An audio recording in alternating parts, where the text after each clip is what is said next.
Greetings, sir and sirettes, and welcome back to ARK Survival Evolved with me, Lathrix, and of course our new base, which will most likely just become the place to store our aquatic creatures, our aquatic friends, Nessie, Cookie, and Derp.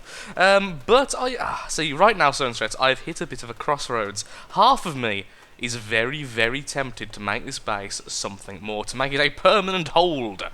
Something which would be more permanent than possibly even Memorial Plateau, our current home, because I fancied a change of scenery. Oh look, there's our little dusk. I've finally gone back and forth, and a few new dodos which spawned on the beach. So I'm not sure what to do right now, and well, I'm going to continue building whilst I decide, but we've almost finished with our water protection. This took actually not as long as I thought it would once I started doing some proper harvesting. I've been using the plesiosaur Nessie to ferry wood back and forth. You may notice there's far less trees here than there used to be over on that shoreline, because I decided I really didn't want to completely annihilate the trees on this island. Thankfully, the small trees do regrow pretty darn fast, and as you see, multiple of them have came back. Kind of shows you how long I've been playing, honestly, how many trees have regrown since the last time. And we're almost finished with this wall here. Now, I think I might be a couple short, or I might be able to go all the way. Is that? Yep, that's enough. Excellent. So actually, I've got one spare. Do I want to put this here like this?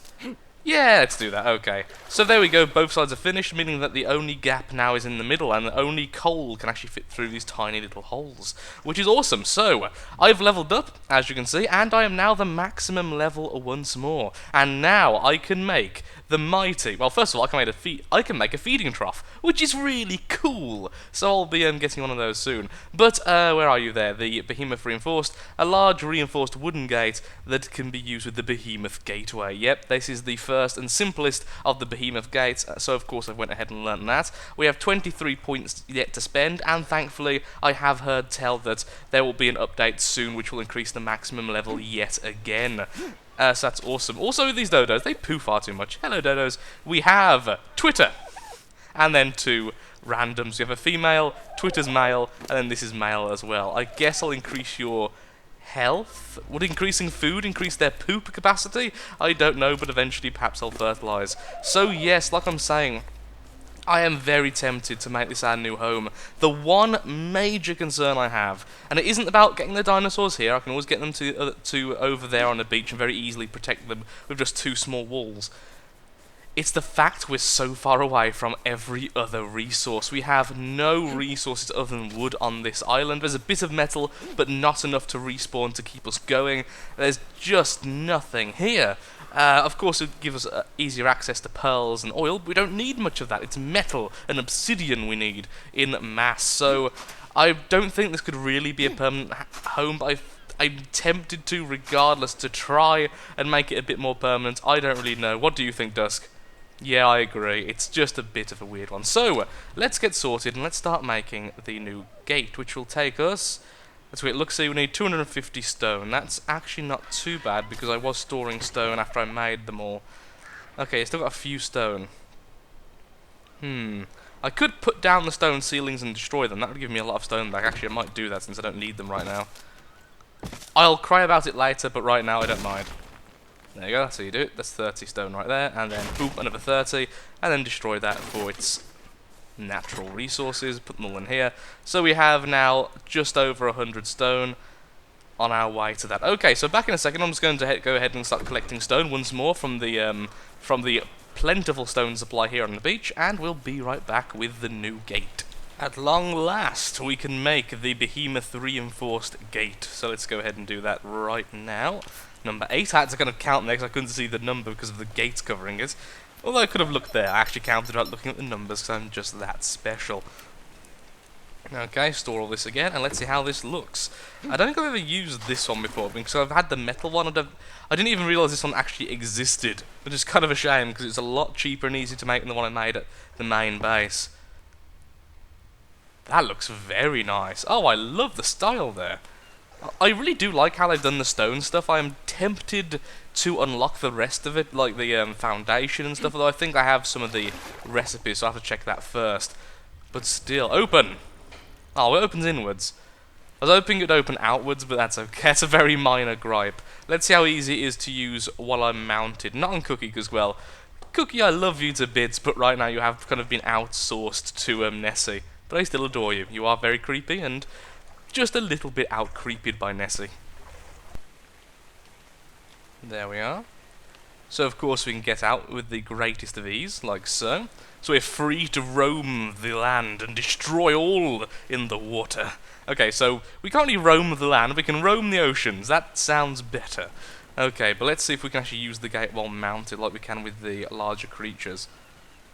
Or is that going to be difficult without being the opposite way around? Oh, no it isn't. We can use it very... Although I am going to trap my neck this time. And that's how Nessie died. No, okay, so it opens up very easily. Okay, just have to wait till it opens, and then we can just go through nice and gracefully. Okay, awesome, awesome, awesome. That makes it incredibly easy, so there'll be no difficulty getting in and out to our little shallows here. And close. Oh, no, that's a bit too far away. I keep thinking the neck is where the main body is, so it's mostly with me. So how close do I actually have to get to this thing? Ooh, that's a... Oh. Okay, so the... Oh, I have to actually look at the door itself. Okay, that's what I was doing wrong. Wait for it to close, so I'm technically behind here, then just go back. There we go. Nice and easy. Nessie can come back to her little shallows here, where she is the queen of the ocean. Until the next big, huge water creatures are added. I think they're also extending the border around the island when they're added, at least so I've been told. I could be very incorrect there, so don't quote me on that. Okay, so again, it's one of those things. I could leave it as it is right now. To be perfectly honest, this is a perfectly safe haven for any of my ocean creatures because still, after killing multiple animals on the island for the express purpose of freeing up the slots, and ignore that little bit of frame jumping there, yeah, for killing a lot of predators on, random dinosaurs on the island to free up the respawn slots, still no predators have spawned. Absolutely none. More Phiomia spawned, more Parasaurs have spawned, more Ankylos have spawned. Curiously, no more Brontos after a certain sea-dwelling creature ate them. But yeah, that's it. Just no predators. So it's safe from land predators and, well, water predators can't get in because of the huge gate we just constructed. So we could say it's done. We could very easily now leave and go, yep, that's a lovely piece of architecture there, Lathrix, well done, let's leave. But it feels like such a shame. So much time and effort into putting this into place, and I really like how it looks. I like the detachment I've done there, because I could have actually put the wall into the gate, but I preferred the kind of like detached, like two water blockers, wave blockers kind of pattern. And then we could put things on these islands here, like we could destroy those rocks, I think, and put like a watchtower on here. We could have a huge... Oh, we could even go as far as to add ramps up to the top there, because it's quite difficult to get on top. Oh, I really, really love this island. And I'm not sure whether I want to keep it as a base or not, because, like I say, the big problem is... There's two big problems, obviously. First of all of our dinosaurs are over here. It'd be a nightmare to bring them, but that's a one-time issue. I've already brought them Dusk over here, and it wouldn't be too bad. The biggest issue is that there's such a lack of resources. There is indeed some metal around the back of this rock formation. There is a few metal... oh! One of the Brontos did respawn. Excellent, there we go. There's a couple of little ore outcroppings. Nothing special. I think there's one over on the other side as well, which will, of course, respawn in time, and I do have the settings so respawn happens at regular rate. I could speed that up. There's one, there's one. So actually there is a fair chunk of metal, but once again, that's not that much when you consider my Ankylos normally destroy them huge amounts of them at a time, and I'm still always short on metal and obsidian. There is no obsidian here, meaning I would have to go elsewhere for obsidian, but obsidian's more of a niche thing. I could always go back to the base to get that, so it's very, very tempting. Just continuously harvest the smaller trees so they respawn nice and quickly, perhaps have a ramp up from here. Oh, having a ramp from this location here down here, and then having a base on this lovely little bit here would be gorgeous. So, but that would entail the abandoning of Memorial Plateau, because this would be our new base, as I can't really spend all my time in both. I could, of course, then say Memorial Plateau would be fully converted to its memorial status. We'd have all of the things to commemorate the dinosaurs lost in the Great Wipe, with the spider flag as the great cherry on the top there, the one we got from killing the brood mother. It's a very curious thing, and I think, but though for now, what we're going to do today though is we're going to be testing out the feeding trough. That was originally going to be the plan for today, but I got way off topic. But yeah, I've just unlocked it like I was saying earlier, and I haven't used it before, so we're going to quickly go ahead and make ourselves a feeding trough and get all that stuff done. My metal pickaxe still has a few swings left in it, so we can use that to get the metal required, and everything else is just the usual gubbins. So we're going to use that. Dusk, please land. Yep, and by that I really do mean a few swings. It's not going to last very long, but it's quite hard to get metal ore out of the rocks if you don't use a metal pickaxe. So yeah, that's the first thing I'll have to do. If we stayed here, make a smeltery and a smithy very, very quickly, so that we can start repairing metal tools. I don't think I've ever seen a more ore-laden rock as this one. This one's going to be just completely filled with metal. And I'm just going to quickly just break my pickaxe against this. There we go. Wow, the exact amount of metal we actually needed. That's quite impressive. Now, can I get any metal ore? See, here's the problem. You can get a couple with the regular pickaxe, but not much. At least we got enough for our thing today. So we just need now thatch and wood, which is nice and easy. Just, again, focus on the smaller trees as they tend to... I'm not sure if it is that they regenerate quicker if it's a minor thing or not, but it does seem that way, as I still have, like I say, some of the large trees are still waiting to be respawned, whereas these small trees respawned in like 6-7 hours of gameplay. So that's what I'm hoping anyway, so just quickly knock out these. Only 120 wood, so that only should take a couple of seconds. So from my understanding with the feeding trough, animals will basically automatically go to it if you've put the right type of food in there. Also, does anyone notice that the trees now go really 2D when they get knocked over? They're still messing around with optimization settings. There was a hotfix last night, and honestly, I have once again noticed the change, which is lovely. I do love it when you notice change, but that is weird. It's something to do with my settings. I think it's a known thing as well, so that will be changed in the future. But for now, we haven't got enough thatch. Let's change what we're using. But yeah, it's just very bizarre to see the tree suddenly becoming completely 2D. There we go, and we're making our feeding trough. So we're going to be testing it with the dodos. So let's just get just a handful of berries from here. I will need to tame a trike. Even if I don't stay here permanently, I am going to tame a trike, just because... well, it's useful. Harvesting berries, harvesting trees, general defense. Trikes are a very good early dinosaur. And jump. Feeding trough. Put food and your nearby pets in this. They'll automatically get it when hungry. Okay. Okay, cool. It's not too big. Let's just put it like... let's put it here. Oh, you can put it like halfway into it. That's... Okay, so we just store... put food in... okay, so plonk. Do this. Okay, then let's go to one of my animals. Take out the food it's already got in its inventory. And what I'll do is I'll put some stimberries in, force it to eat these. And that should make it hungry. And poop. Its food's going up. Oh! Oh, they don't actually have to go to it. They just get food when they... oh, that is awesome. That is really, really good. Which means you can put that like at the end. So I wonder how far the range is on this thing. Let's get some more stimberries and see if it can reach, let's say, this dodo here at the end. These more... okay, go 2 stimberries instantly. Fantastic. Hello there, sir. How are you doing? Here's some stimberries for you. Yep, it's going back up, so that means that that is in range. That is fantastic. Okay, let's move out. Come on. I really want to see the range of it, that's all. Oh, look at the dodo waddle. And stop. And stimberry again. Still in range. Okay, that really confirms to me that is definitely got a long enough range to be used pretty much everywhere. I'm going to have to make those everywhere and I have animals now. Much easier than individually feeding them, and also with food going off and everything and all that other gubbins. This will make it a lot easier for me. So I assume it works with oceanic creatures as well, so let's put some more in here. There we are. So all those will feed the 3 dodos here. I think what I should do is grab them all. Go on, you 3, follow me. Let's jump over here. Oh, it's like they're waiting in line. Come on, a little bit, come on, a little further, and stop. There we go, so they're at the feeding trough. I don't know why that amuses me, it just sort of does. But it does mean it'll be very easy to farm animals in larger quantities than before.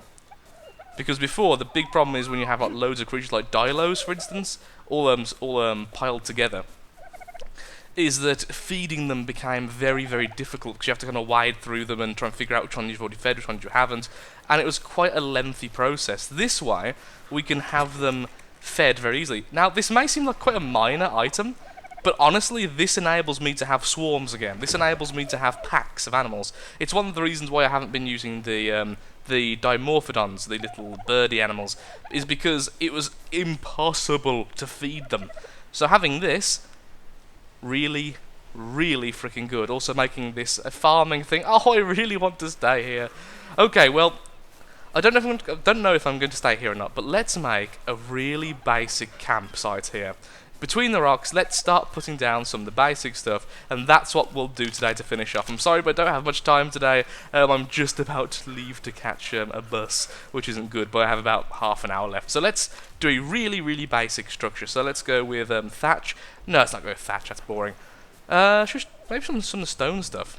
Oh, I could start putting down a little mini stone hut. That would look awesome with the stone foundation and wood. Oh, is this worth it to have a permanent access to this? Maybe it is. I don't know. I've got the ability to do the foundation, the metal. I'm not sure about this one, but even if I do have this one, I'll probably still want this. As everything else is so expensive, and you get 40 when you level, so I'll get 40 when I level and buy one thing anyway. It doesn't really matter too much. Okay, let's do it. Let's learn all the stone stuff. So we have all the stone stuff. Oh, we have a reinforced one. We still haven't learnt the wooden door. Are you serious? Wow. Now we have the reinforced one. Oh, the preserving bin is something we'll need if we're going to be doing egg farming, as that'll make them last almost forever.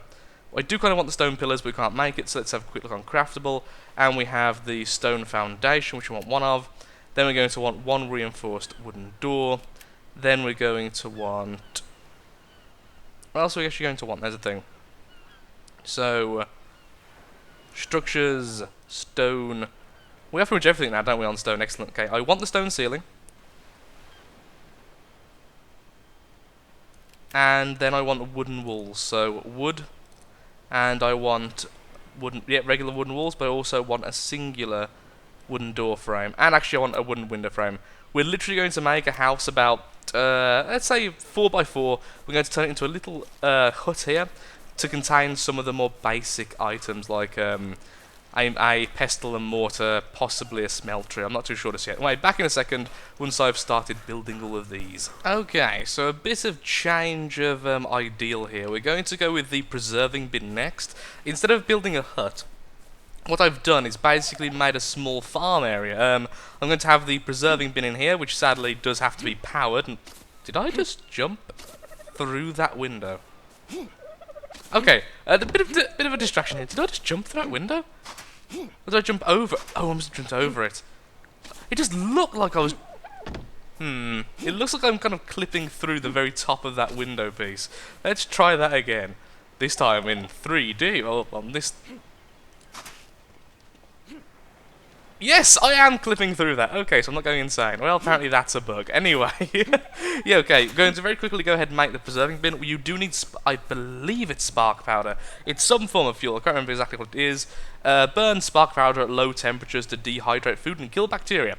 So it increases how long things last. So of course I haven't got any spark powder with me, but I am going to be making a pestle and mortar next. So we're going to just have a look at how good this is. So we're testing out two items I've never had before, basically. So we're going to be testing out the preserving bin and the, well, we've already started testing out already, the food trough. Food trough seems to be fantastic. Also, I think I just saw the first egg, which is even better because it means we've got something to actually test the preserving bin with, which is good. Also, I'm increasing my level, which is always nice as well. There we go. Got our preserving bin. Let's just pop it on there because I do want the stone ceiling soon. I'm not sure how I'm going to do the ceiling. I might have it like a ramp piece instead. I'm not sure, but let's see how big this is. It's bigger than expected. It's going to take up a whole section. Put it in here. I was hoping this would be a bit smaller, but it's okay. I only want one of them in here anyway. Don't even want it to cover the window, but Okay, that was good. How far back can we put it, though? As far back and in the corner as possible. There we go. Oh, that's not too bad at all. We have the mortar and pestle there, then this is our little hut to hold food. So yes, a little farming area. Store your perishables, blah blah. Excellent. Okay, so let's grab the egg. That's not an egg, that's a shell. That's a poop. Darn it. Well, I'm going to have to get some other food and test that out and have a look at percentages, as it's normally percentage based anyway. So next then, let's quickly make ourselves a pestle and a mortar, which shouldn't take too long at all, should be in the crafting section, I'd imagine. It's just a little bit more stone, so I don't have to cut there, so let's go ahead and grab some stone from the fields, which is good, because I've only got like 15 minutes left now, because, well, it took more time than expected to make that tiny little hut there, because the stone foundations are freaking expensive. Did not realise there were 80 stone each. I thought it said 60. I'm gonna misread it, and I was like, oh, well, that's horrific. There we are, mortar and pestle, and let's pop that next to it. There we go. And of course, spark powder is, yep, flint and stone. Do I have enough flint? No, I don't. Okay, let's go ahead and grab some flint from this right here. Let's make at least two. Just get metal from this, really, with the stone pickaxe, but I couldn't get one. Oh, of course, naturally, that's how that worked. I'm going to think that shell is an egg every time I see it. I can see it coming. Oh, of course, it makes two at a time now, doesn't it? I forgot about that. So, that's the one which is already not spoiling. Could do meat. Could grab a piece of meat. Well, okay, let's see with this. Okay, so we have the Medjo berry. Okay, let's just grab the spark powder. We have this, we put this in here. Does it turn on automatically? Is there any indication? Oh look! It smokes! Cool. So, in our inventory is 7 minutes. 1 hour! Oh, and cooked meat to make jerky over hours. Oh, you spark powder and oil to make jerky. Oh! Of course, yeah, and there was a trilobite a second ago, so we could have got some oil there. So we could make jerky as well. Are they eating faster than they normally do? Because they don't normally poop that much. I mean, it's fine for me, because like I say, I want a little farm here. So yeah, this will be just a little hut just to do this. Obviously, it only took me a few minutes, but I didn't have much time today, sadly, to record. It's one of those horrible things when you have a load of time off camera, but you don't have enough time in camera. So yeah, that's awesome, and it'll obviously do that. I'm not sure how fast this runs out, the spark powder. Even if it's fast, it's not too bad because it's only spark powder. But that can hold the eggs, of course. We need more animals. I'm gonna keep picking up the poop because I need it eventually, which really sucks. So I'm gonna keep having to pick all this up. If I put it in a box, would it still have the 49 minute? Oh, thank God! So it's just on the floor. It decays faster. Okay. Okay, that's cool. Okay, well anyway, so I'm afraid I've run out of time today. So today was more of a planning episode than anything, kind of a recap. I think this is going to be something. I don't care. Yeah, I'm going to do something with this island. I can't just leave it. I absolutely love it here. I don't know what it is about it, but it's the kind of place I really want to build in. I've got loads of ideas for it, and that's rare for me, because generally speaking, the building element is something which intimidates me or just makes me not so keen to do much. But here, I want a ramp there, I want a guard tower there, I want towers on those two tiny islands there. I want a farm section all the way down the strip, similar to what's going on there, with several food troughs and like animals all lined up neatly. And I can put food in there, and it'll be all really easy. Have something to farm berries from the area. It will be lovely, and I really want this to be the next thing. So this will be a project, regardless if we end up using it much or not. So thank you so much for watching. In the next episode, we'll do some more actual progress, or we may go hunting for an alpha, because of course now there is the alpha rexes, alpha raptors, and alpha carnos in the game. I want to see and possibly kill them with Angron. I definitely don't want to try and fight them with my bird. So Dusk is still my little carrier pigeon, really, with bonus speed and bonus weight capacity, as that's what I've kind of been upgrading recently. Apparently got cloth pants in her inventory as well. Interesting. So yeah, thank you so much for watching. If you have enjoyed today's episode, and of course, likes, favourites, shares, comments, all that good stuff, helps out me, helps out the channel, and most importantly, shows that ARK Survival Evolved is a series you wish to see continued in the future. Thank you so much for watching, and goodbye.